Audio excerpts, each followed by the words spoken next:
What's going on, everyone? So, the Los Angeles Lakers end up landing Deandre Ayton. He has gone through his introductory. I love everything he said, right? He said all the right things. I can't run away from this situation, right? I want to win championships, all of it, right? Said everything, it's music to our ears. However, it's one thing to say it. It's another thing to actually do it, right? Actions speak louder than words. I love what he said. I really need to see him when the time comes actually deliver on said words.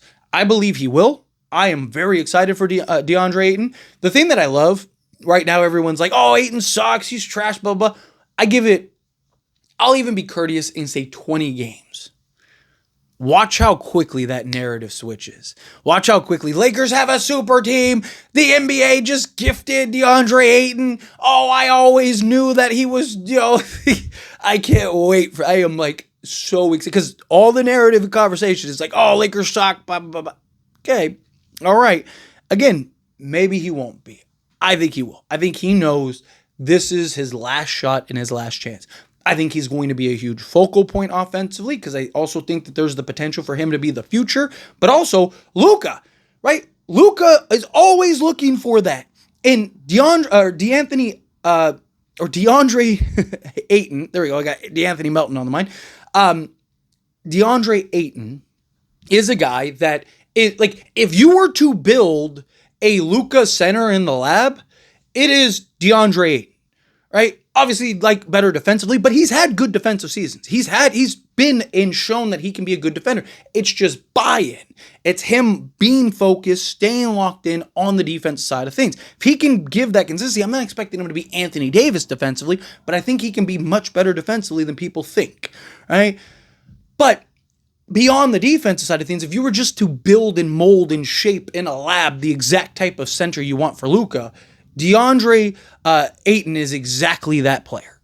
Ayton to a T. He's athletic. He can run the floor. He's one of the best pick and roll centers in all of basketball. I think he was first last year. Right? Like, he's a guy that finishes strong. He doesn't set good hard screens, but he slips really good. He's very quick from point A to point B. Very athletic, very active, and also he can shoot. Right? Like, he has some skills with the basketball, right? Jackson Hayes. The problem was teams adjusted to Jackson Hayes in that lob threat. Well, the issue is when Jackson Hayes gets the ball, the defense collapses and accounts for that, right? Like, he's stuck, right? What does he do? I got to get it back out. Ayton can just get the ball, turn around, and shoot over the top, right? Or you can run some pick and pop action, so on and so forth, but you can do more with Ayton. So, here's the thing that I think is probably going to happen and you're going to see develop and progress is Luka's going to be the first option. LeBron James is probably going to be the second option.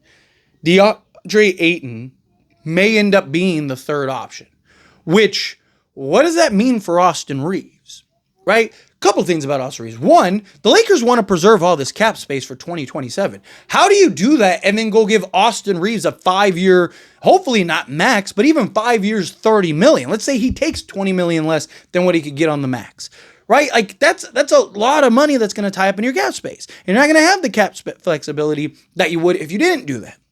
Second thing is Austin Reaves going to be an option over DeAndre Ayton? Now, the beauty of Ayton, you don't really have to run plays for him. He's really good at just kind of finding his spots, getting rebounds, doing all that stuff, right? So I do think it'll be within the mix, but Luka Doncic is going to have the ball in his hands 90% of the time. And when he has the ball in his hands, DeAndre Ayton is going to be his favorite target because of the style in which he likes to play. Austin Reaves, if LeBron was the guy with the ball in his hands 90% of the time, Austin Reaves would probably be the third option. Why? Because LeBron James likes more of the kick out and swing, where Luka likes the interior. He likes to create that dribble penetration, get into the teeth of the defense, easy outlet, or, kick out to the guy, right? Like, so again, it's the style in which they play. So I don't know how much Austin Reaves is going to impact and affect the game of basketball for the Lakers compared to if Ayton wasn't on the roster, right? Don't get me wrong, Austin Reaves will still have times and moments where he gets to operate as the primary ball handler, but they're looking for him to play more off ball. So DeAndre Ayton, by default, might just make Austin Reaves obsolete. Because, again, if Austin Reaves isn't giving you 20 points, 5 rebounds, and 5 assists, then, he's not going to give you the defense. He's probably not going to give you the playmaking. There's already questions about him alongside Luka because Austin Reaves is essentially the Wish version of Luka. Right? Can they both coexist? Even if they can, Luka's favorite target is not going to be Austin Reaves. Luka's favorite target is going to be Deandre Ayton because the way he likes to play. So I don't know if, again, this isn't saying that they need to necessarily trade Austin Reaves right now. One, I don't think that they will. And two, I kind of want to see how things shape up. Okay, fine. Sure. Right? Like, get to the trade deadline and then make your decision with Austin Reaves, potentially. Right?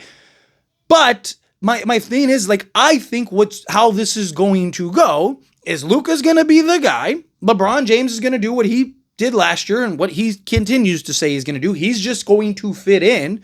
And it's going to be a Luka, DeAndre Ayton, big little action. I think the Luka Ayton pick and roll is going to be probably the best play in all of basketball.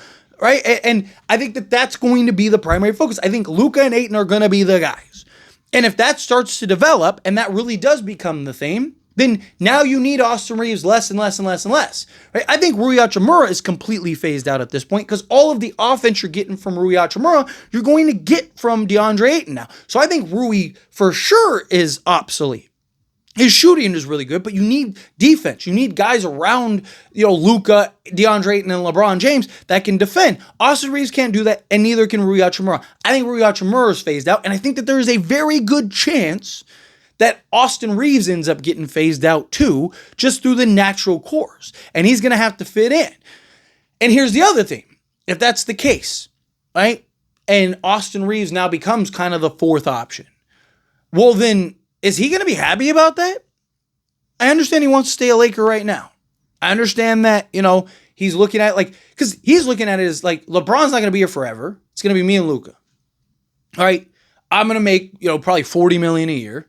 So I'm going to get the money. I'm going to get to be in LA where I want to be and where I forced to be when I was, could have been drafted, do all that. And then on top of that, it's going to be me and Luka. I'm going to be, right now, I'm kind of the number two guy. I'm really the third guy, but LeBron's kind of letting me operate as the number two guy. So I'm going to get to be the number two guy, on many nights even be the number one guy. And then when LeBron leaves, I'm going to get to be the number two guy. And I'm going to be paid as such, right? But what happens when DeAndre Ayton actually starts buying in and you realize he's a better fit, more important as far as what this team needs, and just impacts the game for the Lakers more than Austin Reaves does? Again, it's not even about who's the better player. It's about the style in which Luka likes to play and what is the bigger need for the Lakers. The Lakers need, if you take Austin Reaves off this team and DeAndre Ayton off of this team, right? Remove how you feel about the player. Take your bias out of the player for a moment. What is the bigger need for the Lakers? Is it Austin Reaves or is it DeAndre Ayton? Again, take them both off the team. You could sign one of them, DeAndre Ayton or Austin Reaves. Not who you believe is better, right? Because you could believe Austin Reaves is better. Just because he's better doesn't mean he's better for the team. DeAndre Ayton, if you take both of those guys off this team, the guy you need more is DeAndre Ayton. Because the Lakers don't have a center, and everything you get from Austin Reaves, you get from Luka Doncic. And if Luka Doncic is really going to be the guy, and he's really the future, then that's even less need for Austin Reaves.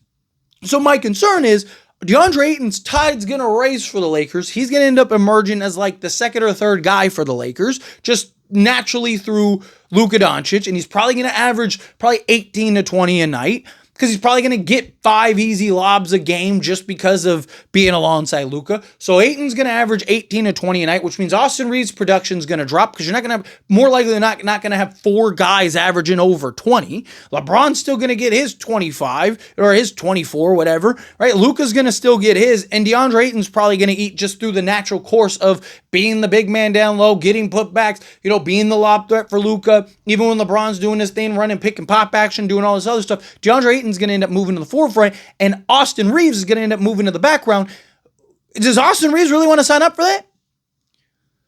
Right? Does Austin Reaves really want to stick around to be okay, I'm going to be the fourth option for the next year? Okay, let's say LeBron leaves. Now I'm the third option.